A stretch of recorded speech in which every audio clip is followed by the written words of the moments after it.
చెడు నియోజకవర్గం, దర్శి నియోజకవర్గం. అక్కడ ఎట్లా ఉంది పరిస్థితి? మా పరిస్థితి బాగానే ఉంది. మళ్ళీ జగన్మోహన్ రెడ్డి గారు సీఎం కావాలని అందరం కోరుకుంటున్నాం. ఎందువలన అంటే ప్రతి ఒక్కరికి, పేదవారికి, ఎస్సీ ఎస్టీ బీసీలకి అన్ని పథకాలన్నీ అందుతున్నాయి. ఏం కాకపోతే 10 రోజులు లేట్గా, ఇవాళ 5వ తారీఖు అనేది 10వ తారీఖు అట్లా ఏదైనా కానీ, అమ్మ ఒడి కానివ్వండి, లేకపోతే ఫీజు రిమైన్మెంట్ కానివ్వండి, ఏదైనా సరే పిల్లలకి బాగా అందుతున్నాయి, ఇబ్బంది లేదు. ఈసారి కూడా జగన్మోహన్ రెడ్డి గారు కావాలని జనాలు కోరుకుంటున్నారు. ఉంది, ఛాన్స్ ఉంది. ఎట్లా అయినా కానీ జగన్ సీఎం కుర్చీలో కూర్చుంటాడు ఒకసారి, అంత మటుకు గ్యారంటీ. ఇప్పుడు ఎలక్షన్స్ రాబోతున్నాయి, దగ్గరకు వస్తున్నాయి. మరి మీ వినుకొండ నియోజకవర్గంలో ఎవరు గెలిచే అవకాశం ఉంది? ఏమండి అనగటాలు చెప్పలేము. ఇప్పుడు ఆ రోజులు పోయినాయి. ఎవరు ఇప్పుడు ఏది మంచి పని చేసినా రేపు డబ్బు ఇవ్వాల్సిందే, డబ్బులు ఇవ్వాల్సిందే, సీసాలు పంచాల్సిందే. అంతేగాని ఇవాళ మేము దాన ధర్మం చేశా, నేను పని చేశా, నాకు ఓటేయండి అంటే మటుకు అది అయ్యేది కాదు. డబ్బుతో నడుస్తుంది, దేశం నడుస్తుంది.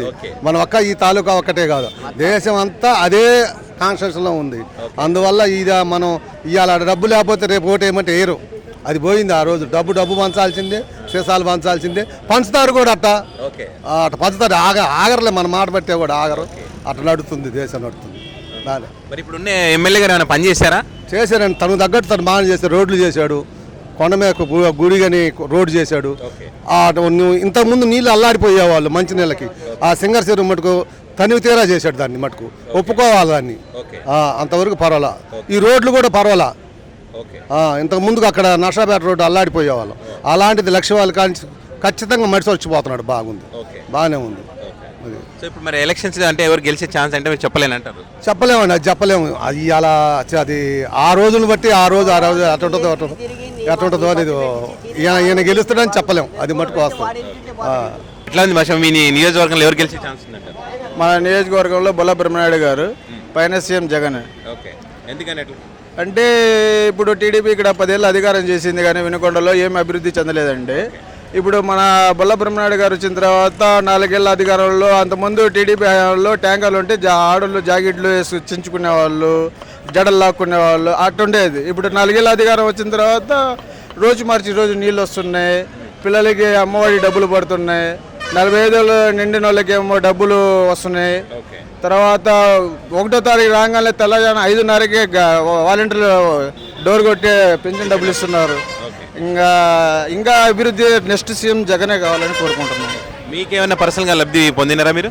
పొందామండి. మాకు మొత్తం ఇల్లు పెట్టాం, ఇల్లు వచ్చింది, మనకి కావాల్సినవి మొత్తం వచ్చినాయి. ఇక్కడ జగన్ కాలనీ ఇల్లు వచ్చింది.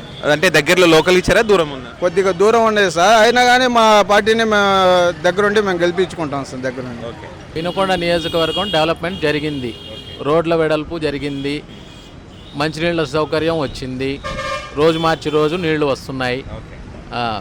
ఎమ్మెల్యే గారి ఆధ్వర్యంలో మోటార్ వర్కర్స్ యూనియన్కి 10 ఎకరాల స్థలం కేటాయించడం జరిగింది.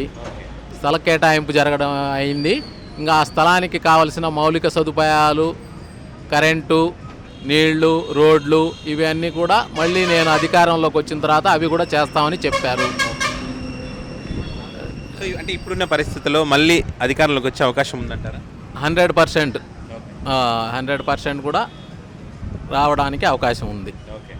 అంటే ఎమ్మెల్యే గారు చేసిన అభివృద్ధి వలన రావడానికి అవకాశం ఉంది. నియోజకవర్గంలో మాత్రం మంచి పనులే జరిగినాయి. ఓకే, ఉందండి 100%. ఓకే.